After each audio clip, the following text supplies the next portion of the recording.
Hi రోజు morning లేవగానే ప్రతి ఒక్క అమ్మకు ఉండే క్వశ్చన్ ఇవాళ ఏం ప్రిపేర్ చేయాలి.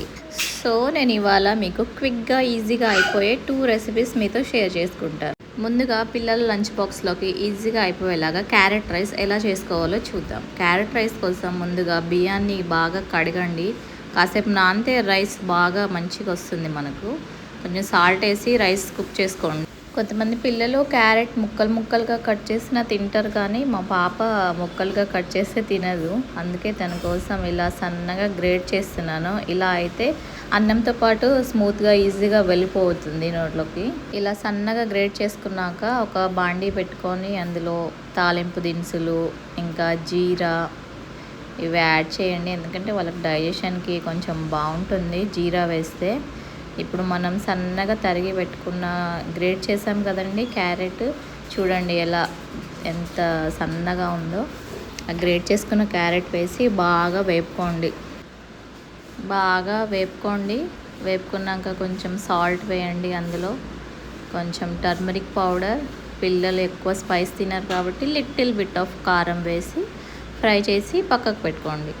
ఇప్పుడు ఉడికించిన రైస్ని కొద్దిగా వేస్తూ మంచిగా మొత్తం అంతా మిక్స్ అయ్యేలాగా బాగా కలపండి. చూడండి నేను కలుపుతున్నట్టుగా బాగా కలపండి. కంపల్సరీ మీ పిల్లలు లంచ్ బాక్స్ ఖతం చేసి తీసుకొస్తారు ఐస్వేర్. చూడండి ఇలా చక్కగా ఎంత మంచిగా ఇలా కలపండి. కలిపాక వాళ్ళు ఎంత హ్యాపీగా తినేస్తారు. ఇవాళ ఏంటంటే క్యారెట్ రైస్ అని అంటారు. క్యారెట్ రైస్తో పాటు జాంకాయలు కూడా కట్ చేసి పెట్టాను. మా పాప లంచ్ బాక్స్ తనకి బ్రేక్ఫాస్ట్ కోసం ఏం చేశానంటే ప్యాన్ కేక్స్. బనానాస్ని ఇలా కట్ చేసుకొని మిక్సీ జార్లో వేశాక 2 eggs బ్రేక్ చేసుకోండి. ఎందుకంటే నాకు చిన్న టాడ్లర్ కూడా ఉన్నాడు కాబట్టి నేను 2 eggs 2 బనానాస్ తీసుకున్నాను. ఒక కిడ్ ఉంటే 1 సరిపోతుంది. రాగి పిండి తినరు కాబట్టి ఇందులోనే మిక్స్ చేసి వేయండి.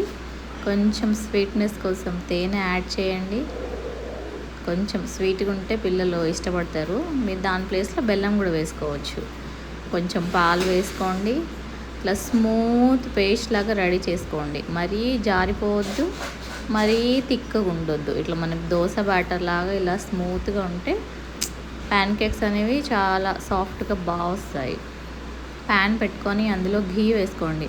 ఆయిల్ ఉంటే ఆయిల్ కూడా వేసుకోండి. ఘీ ఏంటంటే పిల్లలు కొంచెం హెల్తీ కాబట్టి ఘీ వేసుకుంటున్నాం. తర్వాత చిన్న దోశలాగా వేసుకోండి ప్యాన్లో. చూడండి చక్కగా ఫ్రై అయిపోతాయి. ఇలా ఫ్రై అయ్యాక ఇంకో సైడ్ కూడా తిప్పుకొని కుక్ చేసుకోండి కాసేపు.